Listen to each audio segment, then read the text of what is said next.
Thank you, sir. Time for some jump ball. Game 6 edition here. All prop bet lines courtesy of Caesars William Hill. All right, guys, let's start with Giannis. Over under 32.5 total points. Perk, I'm supposed to ask you this question as the expert, but you said you wanted Richard to go first. Yeah, I want to hear what Richard got to say. I think he's going to score 33 points, so I'm taking the over. Okay, I see you. I see you, RJ. Yeah. We're teaching Richard how to gamble this week. That's the project. Yeah, I'm rolling with RJ on that. Okay, all right, so you think over. All right, so that's the easy one. That's beginner betting, because like how many points is a simple concept. We're going to get into a little bit more, though. First half spread. Ooh. Bucks favored by 2.5 at home. So with the spread, Perk, who you got? I'm going with the Phoenix Suns. I feel like the Phoenix Suns are going to come out, give their best shot in the first half. They're going to be up. So I'm taking the Phoenix Suns because they're getting points. Oh, they're out. Yeah. So, Richard, you basically have to decide, are the Suns going to come into halftime winning? I agree with Perk. Or the Bucks only winning by 1? I agree with Perk. Or 2? I agree with Perk. You know why you agree with Perk? No. We're trying to teach him. I'm trying, America. Finally, Richard, who you got to win Game 6? Is that one you can understand? I'm going to say the Bucks. You are. What? I think I know. I just think I think the Suns. Yeah, it's just tough. They're not gonna do it. Taking the Bucks. I'm going with Phoenix. I'm taking Phoenix with the points. I'm taking Phoenix for the game. We're going to have a Game 7. Can I say something? Always. Earlier on television, I apologize. I said that Perk's body looked like a melted candle, and that is inappropriate, and I want to apologize. I don't think it looks like a melted candle. I know Steve reminded you of that, Steve. I'm going to get you, man. It does not look like a melted candle, and that was not nice of me to say that on television. Do you want to say what you think he looks like? I just want to say, Packers, y'all can offer me that money. I'll take it. Enjoy Game 6 tonight. I am here with Kendrick Perkins, NBA champ, Richard Jefferson, NBA champ, and apparently bread model. Yeah, honestly, I've been told that my head looks like a well-baked piece of bread. So why are you laughing so hard? Like a roll? Are we talking about like a dinner roll? Yeah, but only like the good kind, like the freshly baked Hawaiian bread roll. Like a popover. Oh, fresh out the oven with butter on top. So apparently we will be talking about that in this show, and we will also be delving into all things NBA Finals. But first, to set up tonight's game. The road to an NBA title, it's long. For players, it takes thousands of hours of work, oceans of sacrifice. For franchises, it can take even longer. Just look at the Bucks, who tonight had the chance to win the NBA Finals. Since the team's last title, it's been 50 years of training camps and trades, of hopes raised and dashed, of hired coaches, fired GMs, old arenas coming down, new arenas coming up. And even when a team manages to, say, take a chance on a gangly kid from Greece and watch him turn into a superstar, it's hardly an overnight project. The Bucks drafted Giannis in 2013. That was 8 years ago. And only tonight, for the first time, are they getting the chance to play for a ring. So there's a lot of irony then that on this long, long road, so often the difference between winning and losing comes down to just an inch or two. Go back to Milwaukee's very first game of these playoffs, which the Bucks won in literally the last second of overtime, thanks to that Chris Middleton jumper. If the flight of that ball had been just an inch or two in either direction, if Milwaukee had lost that opening game at home, all the Bucks' past playoff demons would have come out to play. But thanks to Chris, that ball was true, and Milwaukee started rolling.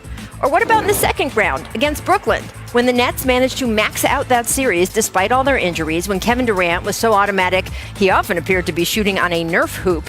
It took just an inch, maybe even a half an inch, to save Milwaukee in Game 7, when the tip of KD's shoe became the difference between a Brooklyn game winner that would have ended the Bucks playoff run right there, or a two-pointer that merely forced overtime. And I want to be clear, I am not saying Milwaukee just got lucky. The Bucks were the ones who went out and won that overtime to advance past the Nets and into the conference finals.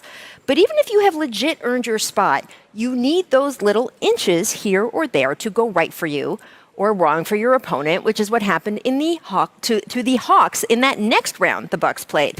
Remember when Trae Young reached his foot back to get some traction, unwittingly pushing into a referee so hard it gave him a bone bruise? What if Trae had turned just an inch or two up court first and then extended his leg backward? Maybe he never gets hurt. Maybe the Hawks force Milwaukee's playoff road into a permanent detour. Or what about in these finals? That insane block Giannis had on DeAndre Ayton in Game 4 was a matter of, yes, inches. If either Ayton or Giannis approaches the hoop at a slightly different angle, just an inch or two difference, that play either becomes a goaltending call on Giannis or Ayton dunking on Giannis's head. The Suns would have tied the game with just a little over a minute to play and easily could have taken a 3-1 lead in these finals. Instead, Giannis got every inch correct there, and the Bucks changed the momentum of the series. Which leads us to Game 5 and that final sequence we've seen so often in the past couple days. Watch it in slow motion. What if Devin Booker doesn't turn so sharply away from PJ Tucker, maybe stopped an inch or two shorter in his rotation, and therefore not as vulnerable to Jrue Holiday stealing the ball? What if Jrue, once he was running up the court, had been an inch or two lower on his pass for Giannis, and that incredible alley-oop had been intercepted and maybe run back the other way? Except Jrue wasn't an inch too low. He was dead on, and the Bucks are now on the doorstep of a title. And you know, if Milwaukee wins tonight, there will be a lot of talk about what a long time coming this championship will have been, and that will all be correct.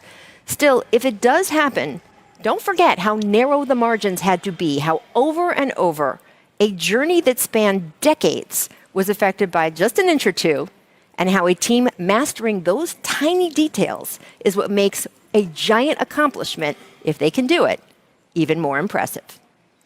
So guys, Giannis has back-to-back MVPs in his career. He's had 5 straight All-Star games, all NBA teams, won the Defensive Player of the Year, Most Improved Player, as well as the All-Star Game MVP earlier this season.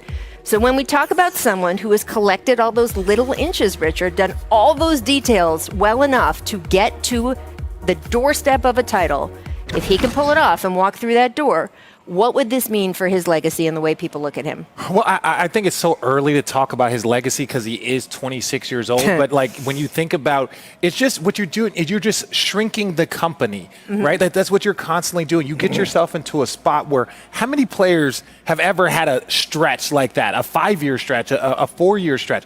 Not many in NBA history. And so I think the fewer people that can say they've done what you've done, that's where you start getting into elite company. This is just another piece of the pie for him, and hopefully a couple more if we want to start talking about in the greatest player and the greatest power forward is this big man's going to talk about it quickly. Yeah, I can't talk quickly. I only could talk slow, but I am going to talk about it. When it comes down to Giannis' legacy, I'm talking about if he finishes this and wins the championship and the Finals MVP, we could just put him in the top 10 power forward of all time conversation for the simple fact that I get he has 2 MVPs. I get he has a Defensive Player of the Year. But the thing that stands out the most to me is the Defensive Player of the Year award along with the MVP award in the same season. There's only 2 other guys that have accomplished that in the history of the game, and that's Michael Jordan and Hakeem Olajuwon. And when you look at his short career right now, with Giannis not just scratching the surface of his prime, the prime is between 27 and 34 years of age. He has a long way to go, but his resume is longer than, In-N-Out Burger at 11 p.m. at night. I've never been to In-N-Out. I have. It's a big person problem. I know. It's not your okay. problem. I'm sorry. Continue, Rachel. Well, it is interesting. I mean, look, if he can win a title here, right, whether it's tonight, whether it's in a Game 7, I do think it will affect what MVP voters do in the future. There was definitely some voter fatigue with Giannis that we saw this year. He had some very good numbers this season, but wasn't in really any of those MVP conversations because a lot of voters felt like, okay, fool me once, fool me twice, but if you're not going to actually be able to punch through and even just play for a championship, make a finals, much less win one, I don't know if you can be the most valuable guy in the league. Whether that was fair or not, that was definitely an articulated position. But there's going to be voter fatigue regardless. Okay, I agree. And we saw that with MJ. We saw it with LeBron. Yeah, but the voter fatigue stopping after 2 MVPs versus possibly more MVPs. Yeah. I think if Giannis wins this title, in even just the short term, from what we saw, I'm going off what we saw this past year with voters who didn't vote him MVP, who didn't vote him Defensive Player of the Year, because there was a little bit of a like show me attitude. Yeah. Well, if he manages to show all of them, then yeah, I think that will affect his voting and sort of his legacy and results for the next couple years in a way that will just add to that resume, add all those accolades. Right. So, you know, and we can have, if they win tonight, Perk, I'm warning you now, we're going to have that top 10 forward of all time power forward conversation. It's perfectly fine, but none of those power forwards have won a Defensive Player of the Year and the MVP in the same year, along with winning the championship and the Finals MVP. So bring it on. Well, yeah, Perk, you are 100% right, and that's going to be the only time I say this today.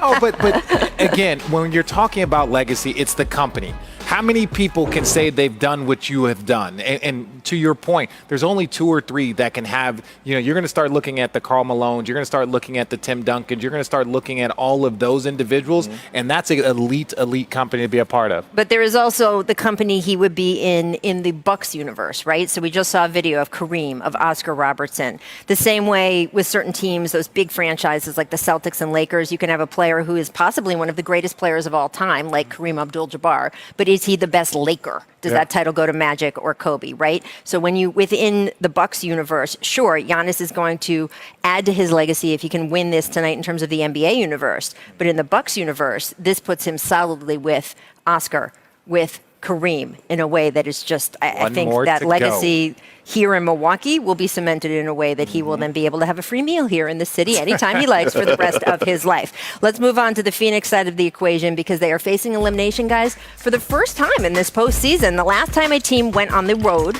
for Game 6 in the finals and forced a Game 7 was when the Pistons did it back in 2005.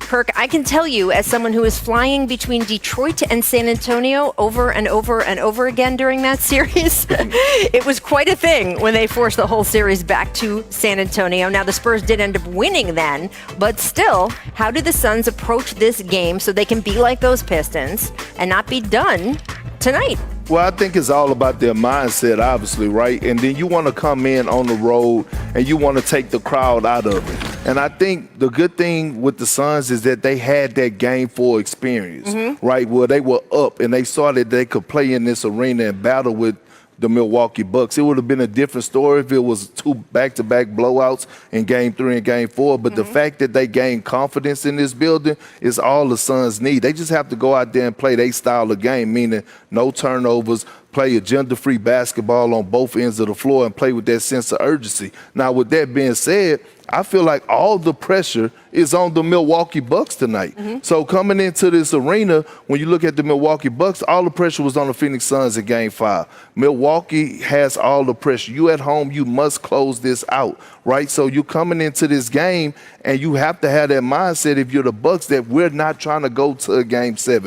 We're not trying to go back to Phoenix where this young core is comfortable at, where Mikal Bridges is shooting, you know, night and day at. So we're not trying to go there. I mean, the pressure has to be a little bit. 100%. Tonight, right? Wait a second. Like I'm not going to let you sit up here and lie to the people. You didn't let me do nothing. I let you lie to the people, because this is the truth. Like, to your point, Rachel. No, this is your opinion. You cannot say that the pressure is all on the Milwaukee, but the pressure on Phoenix. You want to know why the pressure is really on Phoenix? Because the Milwaukee Bucks have already proven that they can win in Phoenix also. So just because if they were to happen to lose this game, it's not like their confidence wouldn't be great going into Game 7, because they just won a game there on Game 7. Now, this is what I think the Suns need to approach this first elimination game as.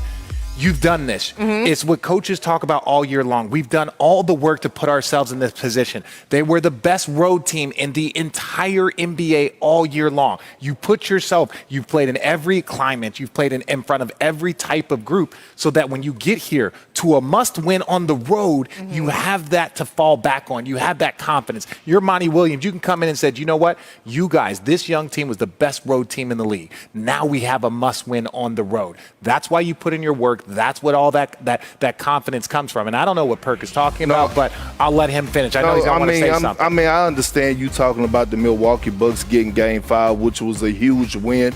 But just because you post syrup on it don't make pancakes, all right? And at the end of the day, we all – no, it don't. No, it don't. It's a lot of other things that could happen. But with that being said, what I'm saying is that the pressure – and you know – sausage. I put sausage. and in a loaf of bread or roll. Hey, but listen. Just a little drizzle. But Rachel, Richard know that going into Game 6, when you at home, you want to close that out. Nobody wants to go to a Game 7 on the road. Nobody. It's a tricky thing and approach, too. Like, the Suns' approach is easy. You got to win tonight. You got to play desperate. Every minute counts. All that stuff. Bring out every Montyism that we've heard through these playoffs. Other side of hard. Let's go.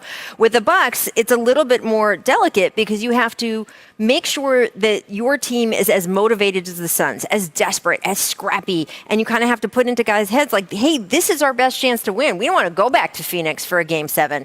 But you can't tell your team, hey, we have to win tonight because it's a disaster if we go back to Phoenix for a Game 7, because they could end up going back to Phoenix for a Game 7. So it's a little bit more delicate in terms of the mindset on that side. We will discuss so much more about what's going to happen in tonight's game coming show.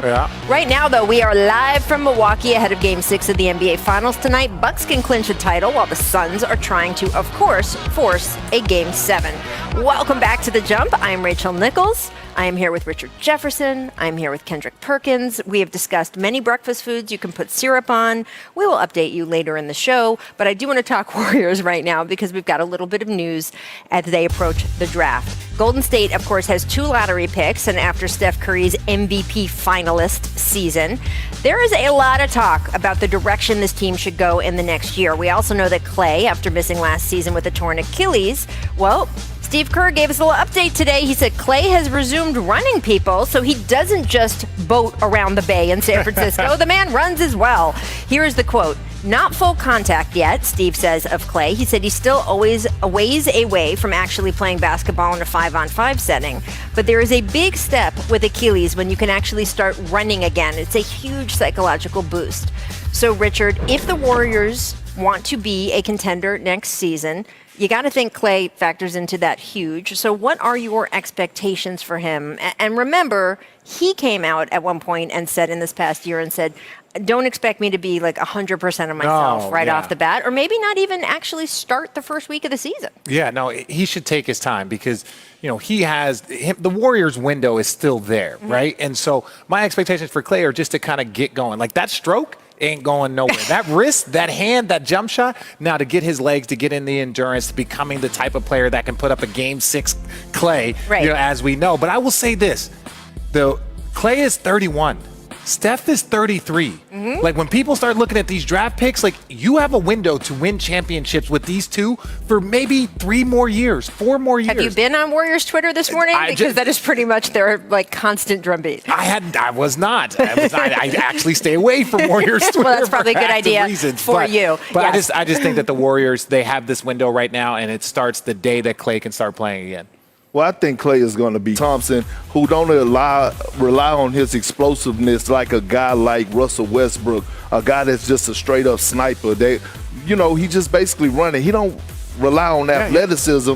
I feel like he's going to come back and he still can have an impact, even if he's at 70% to start the season and gradually take it slow. I love what the Brooklyn Nets did with Kevin Durant, monitoring him throughout the season for sitting him out certain games and certain situations, things to that nature. So I think KLAY is going to be KLAY. Yeah, and understand this too. There's been a lot of players with this Achilles recently. So, you know, whether it's John Wall, Rudy Gay, Steve Kerr said he talked to Rudy Gay, Boogie Cousins. So there's almost like this camaraderie of guys like, hey, how are you doing? This is what my doctor said. Where's your benchmark? So there's actually a lot of support with coming over these injuries because so many guys have had them recently. Yeah, and they're all exchanging information, and KLAY said that he's talked to different guys, including KD and all of that. But yes, your point about the timeline is the reason there is so much pressure on the Warriors coming into this draft, because those draft picks are more valuable when you haven't made them yet, right? Because you are offering another team in trade possibility as opposed to offering them in trade a specific guy that you picked that they may not want. So it will be interesting to see if they make any moves leading into next Thursday, because as I said, there is a lot of just sort of, elbowing and wrestling of like, hey, Klay and Steph's timeline is here. Draymond's timeline also up there. A new kid coming in at 19. Not the same timeline, and we saw that with James Wiseman this past year. All right, let's move on to our coaching carousel, because yes, this is its final run, ladies and gentlemen. Nuggets associate head coach Wes Unseld Jr. has indeed agreed to a 4-year contract as the next head coach of the Washington Wizards. He was introduced yesterday. He marks a good hiring cycle for African-American head coaches. In this hiring cycle, black head coaches have filled 6 of the 7 openings. That doesn't even include Nate McMillan, who was marked as an interim head coach in midseason when he took over for Lloyd Pierce and got an extension this offseason with the Hawks. So first of all, I just want to give a personal shout out to Wes Unseld Jr. I grew up in the DC area. Wes Unseld is just a god among gods if you were a Bullets fan, not only for what he did on the court, but what he did with the franchise afterward for so many years. Wes Unseld Jr. earned his place with so much work over these decades as an assistant coach. Everywhere he has gone, people have raved about him. It feels a little bit to me like Stephen Silas, who is sort of one of the most overqualified assistants to not have a head coaching job, and now he finally has one.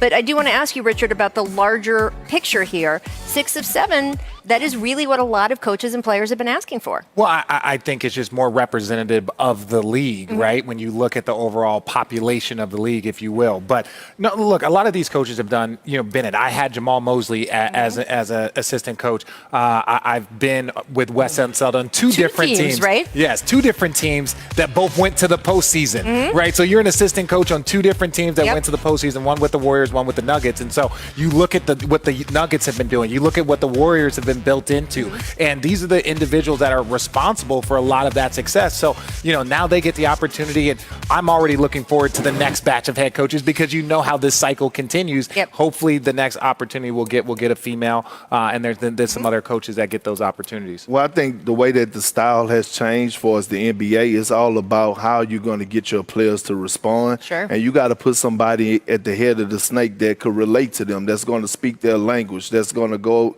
in there and be able to hold them accountable, but also know what's going on in the outside world. And why I say that, because it's so much that's going on with social media and things to that nature that you have to be able to relate in their terms. And I think we have seen that throughout the playoffs when you look at the Final Fours, right? Ty Lue, you look at, Nate McMillan. You look at all these coaches that had that impact, a different voice in the locker room, and you get different results. Yeah, and look, some great quotes, too, from Michael Malone in Denver, who, of course, had employed Wes Unseld Jr. most recently. Michael was saying that Wes came to him and said, hey, if I take this Washington job in particular, are people going to think it's just because of my dad? And Michael Malone reminded him, hey, I'm the son. Also, remember, Michael Malone is Brendan Malone's son. Right. That doesn't get brought up that much anymore because of everything that Michael has done in his tenure with the Nuggets, and before that, of course, as well. And Wes Unseld Jr. will be an asset to the Wizards, just like his father was with the Bullets, and just like Michael Malone, being the son of Brendan, earned every bit of that spot and is going to do I think he's going to do a tremendous job. As someone, a Washington, D.C. area native, I could not be more excited about this hire. It's pretty cool. And if there is one area that the Suns have struggled in, it is clutch time, gentlemen. The Suns have zero assists in clutch time in this series. Clutch time, of course, is the last 5 minutes with the score within 5 points. Games 1 through 3 were not close enough down the stretch to have clutch time. So there's really only been 7 minutes that we're talking about. So we have to remember, small sample size theater. It's just not good, even in a small sample size. During clutch time in the last 2 games, Phoenix has been outscored 21-6. They've shot 2 for 9 to go along with 0 assists and 3 turnovers. So, Richard, it's a low bar. I'm asking you to hop over here, but how could the Suns be just a little bit better in the clutch if it comes down to a close game tonight? Pretty much anything at this point in time. Look, it can always get worse, but could they be better? They This dude over here sighing, taking a breath. But no, it could be 100% better. They got to clean it up. Like, look, now, when you look at their assists, I don't think that that's a great indication because they have ISO guys. Like late in game, Booker, go get a bucket. Chris Paul, go get a bucket. They have dominated in that space. But when you see the 3 turnovers, that's the key because these games are so close that when you get turnovers like you saw last game, when you get turnovers late in these games, that's the issue, right? And so they can be better, but I think it's more the turnovers versus the assists. You got to clean and get a shot every single time. Well, I think, when you look at the formula that they had in games 1 and 2, everybody was touching the ball. We were showing tape of the ball swinging. I think it was, 9 to 10 passes. 12 at one point. 12 at a point, getting great shots, passing up good shots to get great shots. And what I've been noticing is yes, Devin Booker has been getting off. Yes, he has been scoring 40 on tough contested 2s and tough contested 3s, but it's been taken away from everyone else, including CP3, right? CP3 hasn't had the ball in his hands of late, especially last game. We saw times where he was standing in the corner. And I think when the Phoenix Suns are at his best, they have the ball in Chris Paul's hands, and they're running their sets. They're double stacking with DeAndre Ayton and Devin Booker, where Ayton is rolling to the basket, Devin Booker is popping, and now you're getting these switches and these mismatches. And then it translates to the defensive end. When everybody is touching the ball offensively, defensively, you are starting to get engaged, right? Because we're seeing guys not helping. We're watching DeAndre Ayton get put on the island by himself against Giannis, and guys are not digging. Guys are not showing help. Like, guys are not engaged. They have to get back to boxes and elbows, helping the helper, and being engaged as a team on both ends of the floor. Well, Perk, that's why I would say that, Richard, you said the assists don't matter that much. To me, the assists are the thing. Because, first of all, I'm going to credit the Bucks' defense. They played some very good defense, which has caused some of those turnovers. That ball did not pop out of Devin Booker's hands by itself at the end of Game 5. That was Jrue Holiday and PJ Tucker sort of combining to do that work. But the assists are something that is in their control. Passing the ball, like Perk is talking about. We talked in the first 2 games that all season Monty Williams has preached the 0.5 offense. Not 7 seconds are left, 0.5 seconds. And the idea is that within half a second, as a Suns player, you are supposed to be able to make a decision. Do you drive, pass, or shoot? Those 3 things. That's not happening if a guy is ISOing. That's not. Go ahead. And Rachel, that's a great point. And I wanted to bring this up. Even look at the last possession where Jrue Holiday got the strip. They were able to go boxes and elbows because it was an isolation play. When we are used to looking at the Phoenix Suns team, that Phoenix Sun team, they have a lot of player movement. They have a lot of action going on. When you go isolation, it's easy for a team like Milwaukee to load and up. Look, we're not going to play the hindsight game. Should they call a timeout? Should they not? But what you get from a timeout is you would get some sort of movement. Right. You would get some sort of misdirection. And again, the Bucks have been criticized for a lack of movement at times. When you would just have Giannis stand at the key and then just try and go and then distribute. Movement creates offense in an easier way. Okay, so Perk, you mentioned CP. Is he the player to you that needs to step up the most tonight, or is it someone else on the Sun side? No, I think it's Cameron Payne and Cam Johnson. I mean, Cameron Payne, when you think about his playoff run this season alone, he had some historical nights off the bench. He was a spark for them. I'm talking about, coming out having 25 plus. He has been a non-factor in these finals. And you think with CP3 times that he was struggling, you thought that Cam Payne will come in and be that guy that could be a spark, give them that energy like he has been in the first couple rounds. He haven't been there in the finals. Yeah, and I think it's the secondary player also, for the Suns, because Chris Paul, whether he's 100% healthy or not, I think you're kind of capped at what he's going to get. Is he going to give us a 37-point night? If he does, they're going to win. I think Devin Booker has maxed out what he's capable of doing. So when you start looking at Ayton, you start looking at Cam Johnson, you start looking at Mikal Bridges, you start looking at Jay Crowder. Those are the individuals you're like, one of y'all going to have to go for 20 plus. One of you are going to have a Jrue Holiday type night where you were just everywhere. And that's the issue right now for the Phoenix Suns. I mean, look, it's going to be taking all of them. Let's not kid ourselves, right? And it is hard to win 4 games in a row, and that's something the Suns can lean on. Well, you know what? I was very critical of Mike Budenholzer, but I'm going to say this. The tides have turned. Right now, in my opinion, and when you look at far as these last 3 games, he's out coaching Monty Williams. Monty Williams has had some suspect, substitutions. He has not changed up his playbook or his defense at all yet and adjusted to the Milwaukee Bucks far as with them putting Giannis at the 5 and things to that nature. Well, part of it's hard, too, to make adjustments when you have a more thin roster. And I will keep saying this. I think that Dario Saric injury after Game 1 of these NBA Finals, I understand at the time it's not the flashiest name in this series, so a lot of people didn't pay a ton of attention to it, but it makes them thin enough at that position. It has hampered some of the adjustments that they can make and the rosters that they can roll out there. We will discuss a little bit more coming up right after this ball out of Devin Booker's hands, tossed that breathtaking alley-oop to Giannis, sealed the victory, put the Bucks one win away from a championship. Our Malika Andrews sat down with Holiday to discuss his Game 5 steal and so much more. Take a listen. Knocked away and stolen by Holiday. And a pinnacle ball throws it down. Giannis on the alley-oop. What a turnaround. You know where we got to start. We got to start on the play.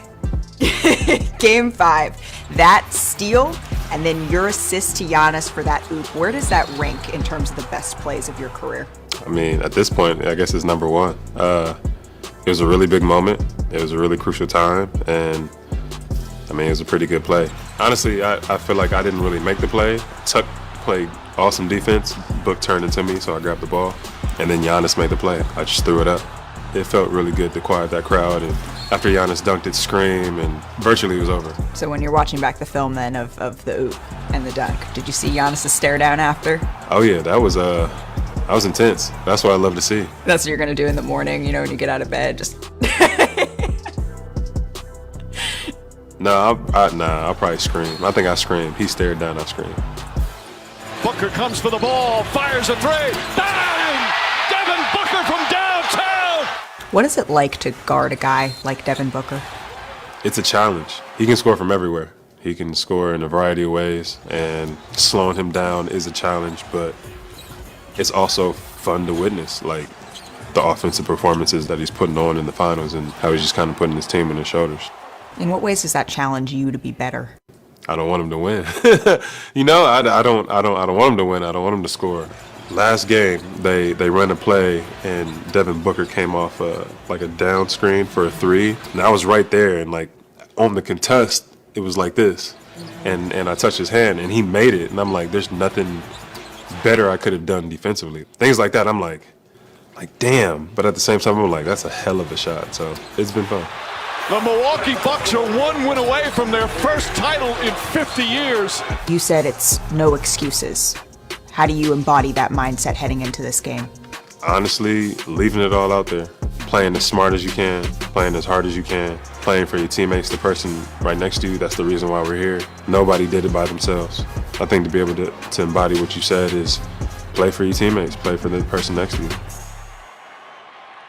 All right, so let's revisit the trade that brought JRUE to Milwaukee, guys. The 4-team blockbuster, I mean, this was Bucks, Pelicans, Thunder, Nuggets. The Bucks needed to send out multiple first-round picks. Eric Bledsoe went, George Hill went to get Holiday in that deal. High price to pay.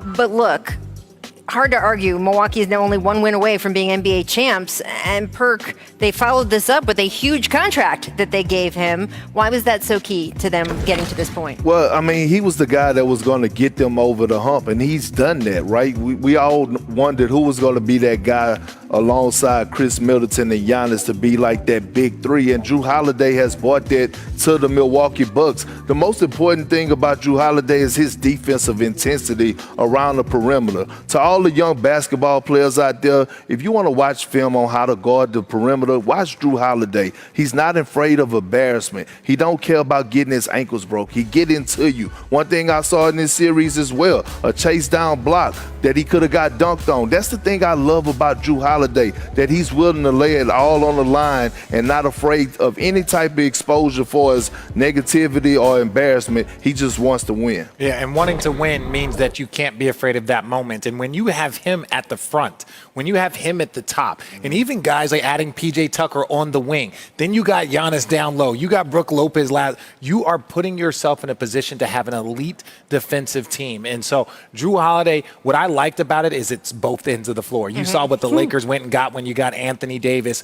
you got a dominant person on both ends of the floor. Now, I'm not saying he's Anthony Davis, but he impacted both sides of the ball for them, and it was worth every penny. I don't love the expression two-way player because everybody should be a two-way player because the game is played at both ends. Everybody But not. if we're going to make that distinction, he is one of the best. I would also note he has been through so much off the court, right? We know that his wife Lauren had a brain tumor, affected the pregnancy, and their daughter, fortunately, born healthy and safe. Lauren also doing great right now. But it's kind of like Giannis when he talks about, hey, I have been through so much, being a street vendor in Greece and not thinking he would ever get to the NBA. It makes the pressure of a game like tonight. It makes the pressure of Game 5 when Jrue Holiday is there on that court in that moment and has to decide after he wrestles the ball away, is he going to pass it up to Giannis who's calling for the ball, or does he just play it safe and dribble it out? The pressure of those moments, it's just a basketball game, and I know it's one of the most important basketball games these guys can play, and they've dedicated their whole lives to it.